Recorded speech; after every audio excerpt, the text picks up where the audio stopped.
I'm Sharon Meredith Ford. I teach at Halley Primary School in Stepney. I'm the literacy coordinator and also the Year 2 teacher. So we have a new curriculum. We still call it the new curriculum, but it's been with us for 2 years. With the new curriculum, there came a real focus in writing on handwriting. So it's a real push now from government to get children to be writing at a particular standard by the time they leave Key Stage 2. So it's become a government focus, but I think at Halley there was a real need to refocus on handwriting anyway, because I feel it was something that had perhaps fallen off the agenda for us as a school. So we try and keep the curriculum really creative. We try and focus on the kind of compositional aspect of writing. And I think we really need you to come back and look at the basics, and handwriting seems a really good place to start. So as a school, we've been using a scheme for several years, and it was fine for a while, but with the kind of onset of interactive whiteboards in classrooms and the ability to be able to use technology to support, we felt that it was something that we needed to look at and to update. The scheme we were using previously was quite dry. We were using copybooks and photocopied sheets, and it didn't really seem to be having much of an impact on children's attainment in terms of handwriting.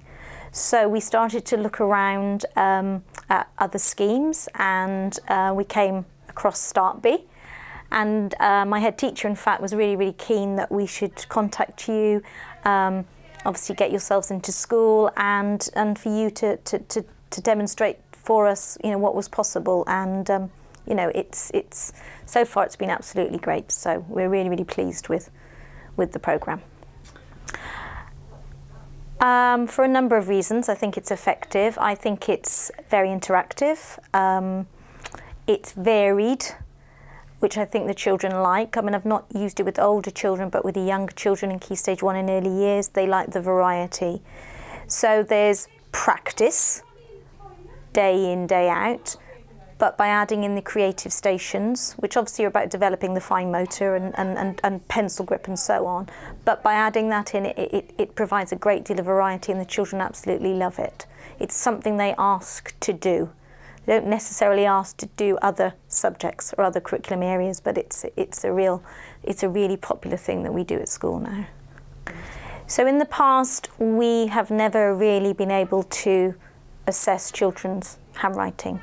So the match fit assessment allows us to do that.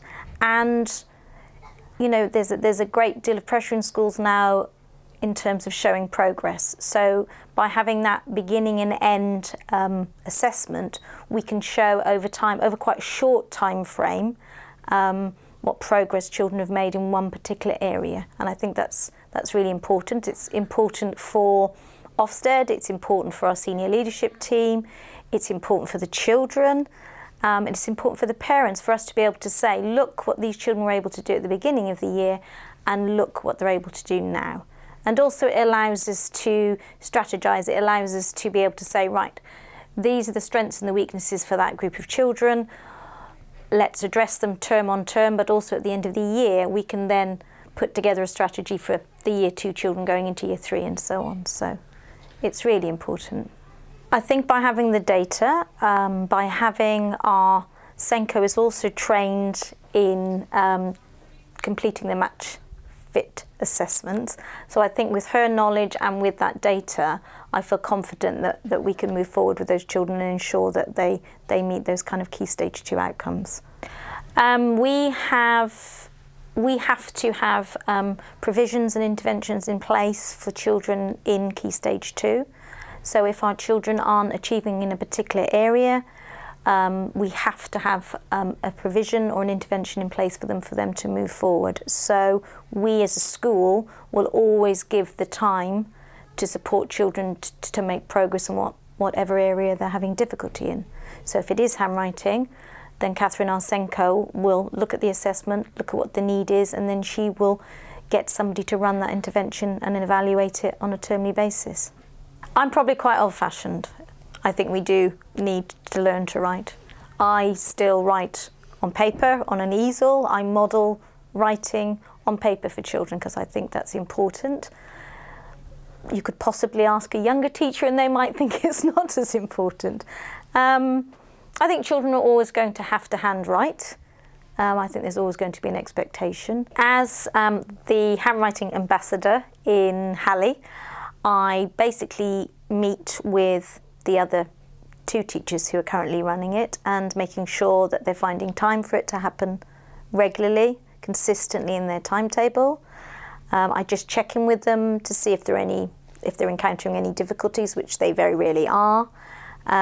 Just making sure that we've got all the resources that are necessary, and obviously there's promoting it, continuing to promote it, and making sure that there's a buzz around the building about what's going on. I have regular updates with the senior leadership team, which is the head teacher and our 2 assistant heads, and I will update them on other things that are going on in school in relation to literacy. But as part of that, my head teacher will always say, give me an update on Start B.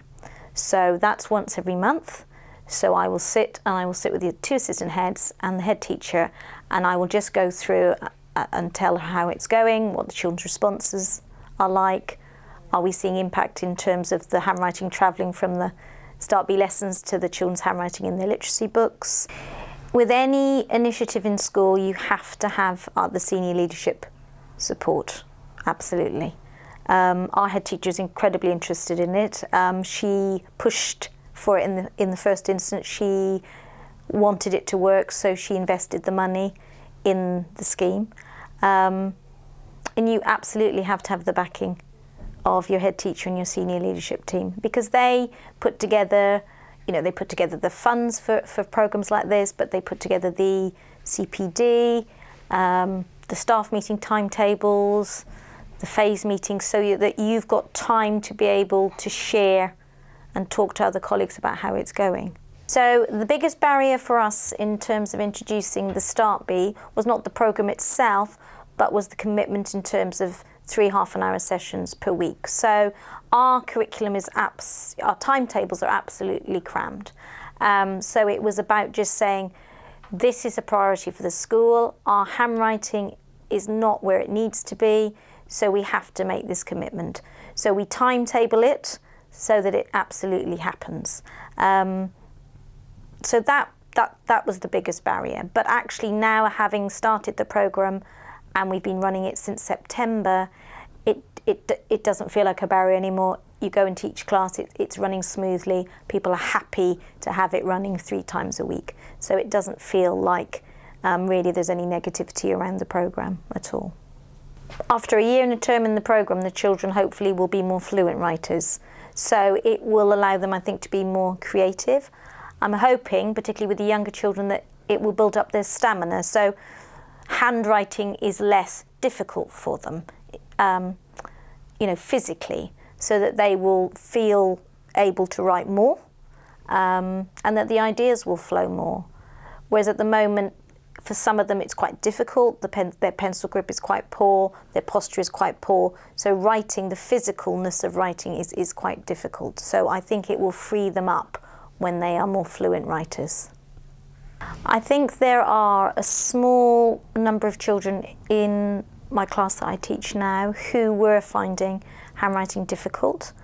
Even in the few months that we've been running the programme at school, because their handwriting has improved so much, I've been able to show other children their books, and you can just see that they're very, very proud of their achievements. It's very tangible for lots of children. You go from the front of the book to halfway through the book, and there's a massive difference in what they're able to do. So for those children, I think it's great, and to be able to celebrate that with them and also with some of the parents has been really positive. I'm just going to tell you about a child in my class who was having difficulties with handwriting, to the point that his mum was quite concerned. So the school said that they would do an occupational therapist referral. So the OT came into school, and she put together a programme, a small intervention that he could do.